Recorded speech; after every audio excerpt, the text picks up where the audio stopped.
So another video. आज का जो हमारा टॉपिक है वो बहुत इंटरेस्टिंग है। सीरीज हमारी चल रही है कैंडलस्टिक्स की। आज का जो पैटर्न हमारा सबसे पहला है वो है सिंगल कैंडलस्टिक पैटर्न। एक सिंगल छोटी सी कैंडल हमें ये बता देगी कि भाई चार्ट की जो डायरेक्शन है, जो मूवमेंट है, वो अब अप साइड की तरफ जा रहा है चार्ट या डाउन साइड की तरफ जा रहा है। इतनी पावरफुल कैंडल्स हैं, इनको स्टडी करना, इनको समझना बहुत ज़रूरी है। तो हम सबसे पहले जाते हैं अपने बुलिश कैंडलस्टिक पैटर्न्स की तरफ। जैसे कि आपको समझाया था कि बुलिश का वर्ड जहाँ पे भी यूज़ होगा वो अप साइड की डायरेक्शन के लिए यूज़ होता है, और ये कैंडल यूजुअली होती ग्रीन कलर में है। और बेरिश का वर्ड जो है वो डाउन साइड के लिए, और ये कैंडल का कलर आपको ज़्यादातर मिलता है रेड कलर में। तो हम इन जो बहुत इंपॉर्टेंट सी कैंडल्स हैं उनके बारे में पढ़ते हैं। तो आइए सबसे पहले हम इसको देखते हैं अपने व्हाइट बोर्ड पे। अच्छा जी, पहली जो हमारी कैंडल है वो हैमर कैंडल है। जैसे आपको इसके नाम से ही पता चल रहा है कि हैमर कैंडल एक हैमर की तरह की इसकी स्ट्रक्चर है। जैसे देखें, एक लॉन्ग वुडन हैंडल और इसके ऊपर ये एक आयरन का हैमर बना हुआ है। इसके ऊपर ये जो एक छोटी सी बॉडी है ये हो भी सकती है और ये नहीं भी हो सकती। ये दोनों सिनेरियोज में ये हैमर ही कहलाएगा। ये कैंडल आपको अक्सर चार्ट के बॉटम में जब नज़र आता है तो वहाँ से एक रिवर्सल स्टार्ट हो जाता है। बॉटम में आ रहा है और उसके बाद एक हैमर बन गया है, तो इसको हम कह सकते हैं कि एक साइन ऑफ रिवर्सल है। अब चार्ट अपनी डायरेक्शन को अपवर्ड साइड पे कन्वर्ट कर सकता है। ये कैसे पॉसिबिलिटीज़ होती हैं, ये किस जगह पे आएगा तो वर्क करता है, ये सब कुछ हम आगे पढ़ेंगे। फिलहाल हम इनके डिफरेंट नेम्स और इनके पर्पसेस को जानेंगे। ठीक है, इसके बाद हमारे पास जो सेकंड आता है वो एक इन्वर्टेड हैमर है। इन्वर्टेड हैमर ऐसा हैमर है जिसको हम समझ लें कि उल्टा करके रख देते हैं। अब उल्टा किया हुआ है वो देखें, हैमर उसी तरह है, उसी तरह उसकी एक स्ट्रॉन्ग वुडन का जो है ये इतनी लंबी ये विक बनी है, और नीचे जो है एक आयरन की स्ट्रॉन्ग बॉडी बन गई है। ये भी एक साइन ऑफ रिवर्सल है। ठीक है, और ये हमें बता रहा है कि अब यहाँ से चार्ट जो है वो दूसरी डायरेक्शन में मूव कर सकता है। ठीक है, उसके बाद एक बहुत इंपॉर्टेंट सा जो हमारे पास कैंडल आती है वो स्पिनिंग टॉप है। स्पिनिंग टॉप आपने देखा हो बचपन में, अक्सर आपने जो है वो लाटू देखा हो। लाटू से हम खेलते थे, आप भी खेलते होंगे। स्पिनिंग टॉप बहुत रिजेंबल करता है आपके हैमर से, क्योंकि देखिए इसके ऊपर भी वीक होती है और इसके ऊपर भी वीक होती है। इसकी इतनी लंबी एक वीक है, अगर इतनी लंबी ही वीक ऊपर आ जाए तो ये फिर से स्पिनिंग टॉप बन जाएगा, ये हैमर नहीं रहेगा। स्पिनिंग टॉप में इसी तरह है कि इसकी ये वाली वीक और ये वाली वीक दोनों इक्वल होनी चाहिए। मसलन अगर कुछ थोड़ा सा फर्क पड़ भी जाए तो वो चल जाएगा, लेकिन ज्यादातर देखें तो ये इक्वल ही हो तो बेहतर है। अच्छा, इसके बाद जो नंबर 4 पे हमारे पास आती है, ये एक बहुत स्ट्रॉन्ग कैंडल है, मारुबुजू। जापानीज से ये ड्राइव हुई है कैंडल्स, तो जापानीज में स्ट्रेंथ की निशानी। ठीक है, एक बहुत ज़्यादा जिस किसी चीज़ में पावर हो, इतनी पावर हो कि वो एक गिरती हुई मार्केट को उठा दे या एक ऊपर जाती हुई मार्केट को गिरा दे। इन दोनों चीज़ों को हम, इस पावर को हम मारुबुजू कैंडल कहेंगे। इस मारुबुजू कैंडल में आपको जो नज़र आ रहा है, इस पे यूजुअली जो है ना विक्स होती नहीं है। अगर हो तो एक साइड पे होती हैं या दोनों साइड पे भी हो तो इतनी छोटी छोटी सी विक्स होती हैं। ये विक्स का मतलब ये यहाँ पे ये बता रहा है कि यहाँ से भी रिजेक्शन हुई है, यहाँ से भी रिजेक्शन हुई है, लेकिन कैंडल जो है वो अपनी फुल पावर में ही क्लोज हुई है। इतनी स्ट्रॉन्ग कैंडल है कि इसमें देखें बॉडी का रेशो ज़्यादा है और विक्स बहुत कम है। तो ये हमें बताते हैं कि यहाँ पे बहुत ज़्यादा बायर्स इंटरेस्टेड थे और बायर्स बहुत ज़्यादा इस पर्टिकुलर टाइम पीरियड में जो है वो आ गए हैं, जिसकी वजह से अब ट्रेंड जो है वो हमारा होपफुली चेंज हो सकता है। ठीक है, तो उम्मीद है आपको ये बुलिश कैंडलस्टिक की समझ आई होगी। अब हम पढ़ेंगे बेरिश कैंडलस्टिक्स। बेरिश कैंडलस्टिक में देखें जिस तरह ये हैमर है, इसी तरह यहाँ पे भी कैंडल है, लेकिन इसका कलर रेड है। अब इसका कलर जो है वो हमें क्या बता रहा है? ठीक है, अब इसको हम यहाँ पे हैमर नहीं कहेंगे, इसको हम यहाँ पे पढ़ेंगे हैंगिंग मैन। हैंगिंग मैन जैसे आपको इसके नाम से पता चल रहा है कि हैंगिंग मैन जो है एक ऐसा इंसान है जिसने बेचारे हालात से तंग आके फांसी ले ली। ठीक है, अब ये फांसी इसने क्यों ली है, अब ये हम यहाँ पे देखते हैं, समझते हैं। ये देखें, इसमें कैंडल की ओपनिंग जो है वो इस पॉइंट से है और क्लोजिंग इस पॉइंट पे है। ठीक है, इसका मतलब एफर्ट्स जो ज़्यादा लगाई हैं वो सेलर्स ने लगाई हैं और इस पर्टिकुलर टाइम में मार्केट को वो नीचे लेके आए हैं।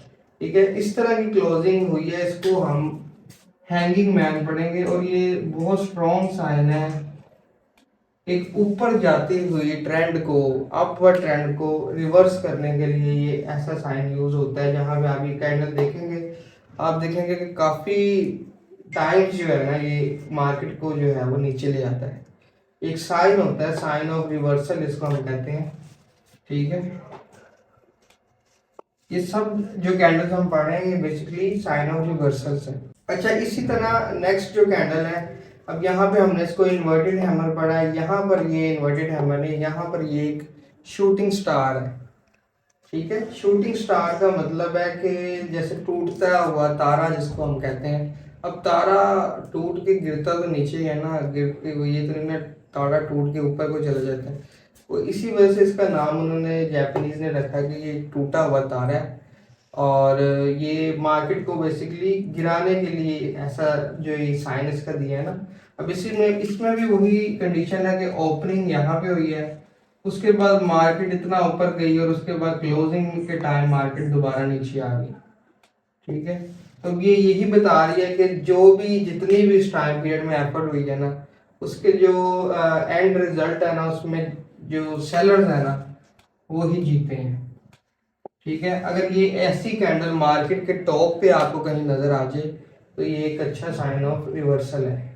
ठीक है, इसी तरह आप ये स्पिनिंग बॉटम, अब उसी तरह वो लाटू ही है लेकिन अब इस बार लाल कलर का है। ठीक है, इसमें भी वही है कि ओपनिंग ऊपर हुई है और क्लोजिंग नीचे हुई है। इस पर्टिकुलर टाइम में एफर्ट बहुत ज़्यादा हुई है, बायर्स की भी सेलर्स की भी, लेकिन एंड में जो विनर है वो सेलर्स हैं। ठीक है, और इसका फोर्थ एंड लास्ट मारबूजू है। मारबूजू उसी तरह जिस तरह हमने बुलिश में पढ़ा था, इसी तरह बीरिश में, बीरिश मारबूजू भी यही बताएगा आपको कि भाई इस पर्टिकुलर टाइम में मेरे अंदर बहुत ज़्यादा सेलिंग हुई है और इसके बाद मार्केट जो है वो नीचे गिर सकती है, अगर नीचे है तो मजीद नीचे गिर सकती है। ठीक है, अच्छा जी, अब हमारी बुलिश और बेरिश कैंडल्स तो हो गई हैं कवर। अब इसमें इस मैदान में एक ऐसी कैंडल भी है जो कि समझ लो कि एक अंडरडॉग है, मतलब उसके ऊपर इतनी बात नहीं होती लेकिन वो बहुत असर रखने वाली कैंडल है, बहुत ज़्यादा जो है वो एक खलबली मचाने वाली कैंडल है। अब उस कैंडल को हम कहते हैं न्यूट्रल कैंडल। न्यूट्रल कैंडल सुनने में तो बड़ी समझ लें कि शरीफ सी कैंडल लग रही है जिसमें समझ लें कुछ नहीं हुआ, लेकिन असल जो आप कह रहे हो ना कि मसाले वाली कैंडल वो यही होती है, क्योंकि इतना स्ट्रॉन्ग साइन ऑफ स्ट्रेंथ और साइन ऑफ रिवर्सल है। ये दोनों ऐसा काम करती हैं कि इसके बाद फिर चार्ट में ना किसी की ब्रेक नहीं लगती, क्योंकि यहाँ पे आके या तो बायर्स अपनी पूरी पावर लगा देगा और उसके बाद कम से कम आपको कोई कुछ टाइम पीरियड के लिए नज़र नहीं आएगा, या सेलर अपनी पूरी पावर लगा देगा उसके बाद कुछ टाइम पीरियड के लिए नज़र नहीं आएगा। क्योंकि इस कैंडल का मकसद ही है कि यहाँ पे देखें ओपनिंग भी इसी जगह से है और क्लोजिंग भी इसी जगह से है और इसको डोजी कैंडल कहते हैं। ठीक है, अब ओपनिंग और क्लोजिंग एक ही जगह से होने का मकसद ये है कि यहाँ पे एक ही प्राइस पे दोनों जो पार्टिसिपेंट हैं बायर्स और सेलर, उन्होंने इक्वल एफर्ट लगाई है, मतलब जितने को भाई उनके पास ऑर्डर इस टाइम पीरियड में एग्जीक्यूट कर सकती थी मार्केट, उसने किए हैं। अब सवाल आता है कि इसमें जीता कौन, ये पता तो उस टाइम लगेगा जब इससे नेक्स्ट कैंडल जो है या वो इसके ऊपर वाली साइड पे क्लोज होगी या इसके नीचे वाली साइड पे क्लोज होगी। अब ऊपर या नीचे क्लोज होने से क्या मकसद है, उससे मकसद ये है कि देखें इस पर्टिकुलर टाइम ने उस सारी एफर्ट का जो आप कह रहे हो ना, एफर्ट की जो सारी इसमें जितनी भी कोशिश हुई है बाय या सेल की, उसका रिजल्ट आपको ये कैंडल बना के दे दी है। अब इसके बाद जो इसका जो इफेक्ट होगा ना, अगर ऊपर इसके क्लोज हो जाती है तो इसका मतलब है कि जितनी भी एफर्ट बायर और सेलर ने लगाई थी ना, उस रिजल्ट का जो समझ लें कि जो जीता है ना उसमें वो बायर जीत गए हैं और इसके बाद आप देखते हैं मार्केट रुकती नहीं है, फिर ऊपर ही चली जाती है। फिर नेक्स्ट कैंडल देखेंगे, ड्रैगन फ्लाई डोजी आपको नजर आएगी। ड्रैगन फ्लाई आपने अक्सर देखे हो, अक्सर बारिश के बाद नजर आते हैं हमें ड्रैगन फ्लाई, ठीक है।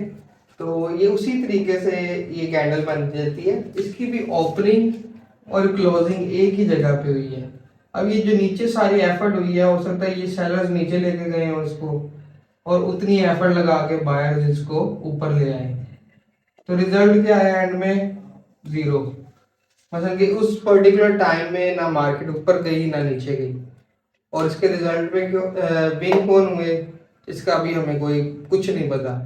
हाँ, अगर यही ड्रैगन फ्लाई किसी चार्ट के सपोर्ट लेवल पे, किसी रेजिस्टेंस लेवल पे आ जाए और उसके बाद से नेक्स्ट कैंडल अगर नीचे क्लोज हो जाए, इसकी इस रेंज से नीचे क्लोज हो जाए, तो ये मार्केट को नीचे गिरा सकता है और बहुत ज़्यादा गिरा सकता है, ठीक है। क्योंकि ऐसा पॉइंट होता है जहाँ पे बायर्स ने पूरी कोशिश कर ली थी, लेकिन आगे सेलर स्ट्रॉन्ग हुए और मार्केट को नीचे गिरा दिया। अब इससे इसमें जो थर्ड एंड लास्ट जो मोस्ट इम्पोर्टेंट है वो ग्रेव स्टोन डोजी है।